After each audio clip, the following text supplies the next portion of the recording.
आदाब। मैं आगा खुर्शीद खान।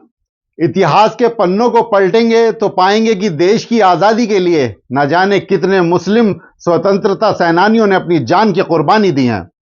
कुछ का जिक्र तो इतिहास की किताबों में मिल भी जाता है, लेकिन कुछ ऐसे बहादुर सिपाही भी हैं जिनकी चर्चा बहुत कम होती है।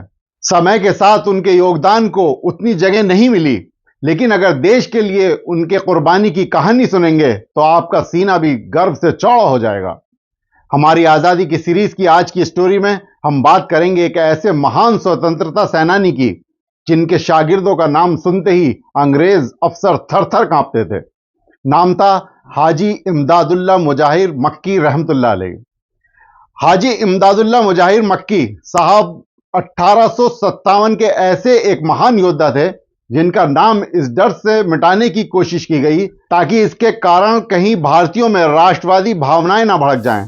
हाजी इमदादुल्लाह मुजाहिर मक्की साहब का जन्म 1814 में उत्तर प्रदेश के जिला सहारनपुर की तहसील ननौता में हुआ था। उन्हें धर्मशास्त्र और समाज शास्त्र में बहुत रुचि थी। 1845 में वे हज के लिए सऊदी अरब गए और इस्लाम की तालीम हासिल करने के लिए वहीं रहे।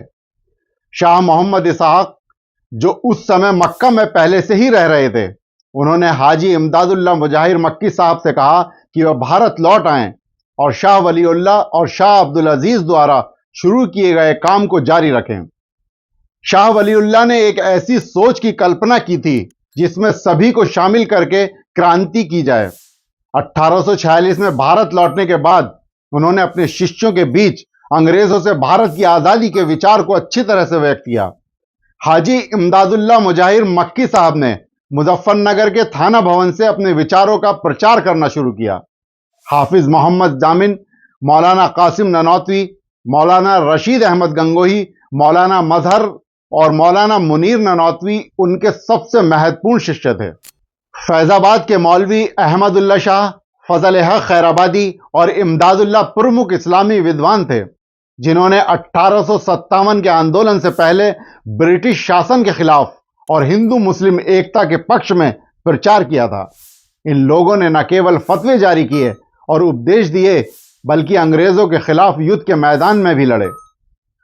मई 1857 में मेरठ छावनी में सिपाहियों ने अंग्रेजों के खिलाफ विद्रोह कर दिया और जल्द ही आम जनता भी उनके साथ हो गई। विदेशी शासन के खिलाफ हिंदू और मुसलमानों ने एकजुट होकर सेना बनाई।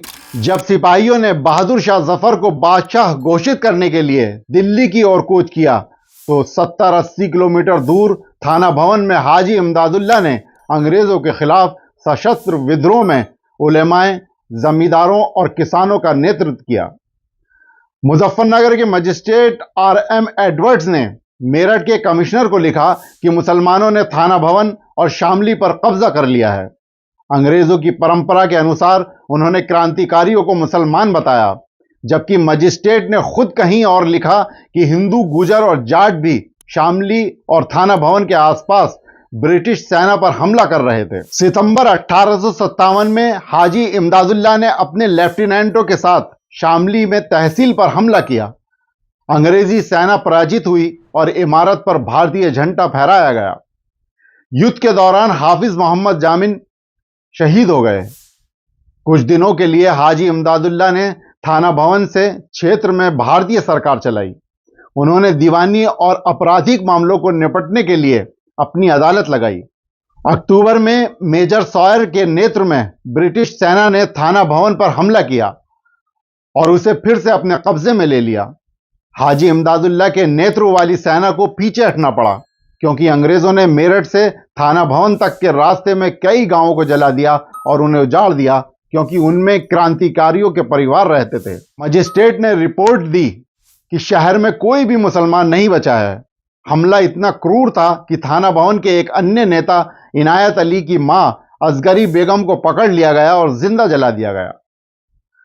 मौलाना रशीद अहमद गंगोही को पकड़ लिया गया।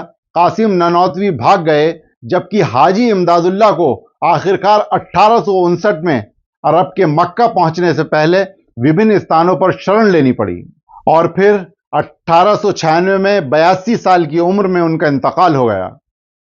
और बाद में अंग्रेजों ने राष्ट्रीय स्वतंत्रता और हिंदू मुस्लिम एकता के लिए खड़े इस अजीम शख्सियत के अभिलेखों को दबाने की कोशिश की। इस अजीम शख्सियत को मुस्लिम टुडे ग्रुप खिराज अकीदत पेश करता है। शुक्रिया।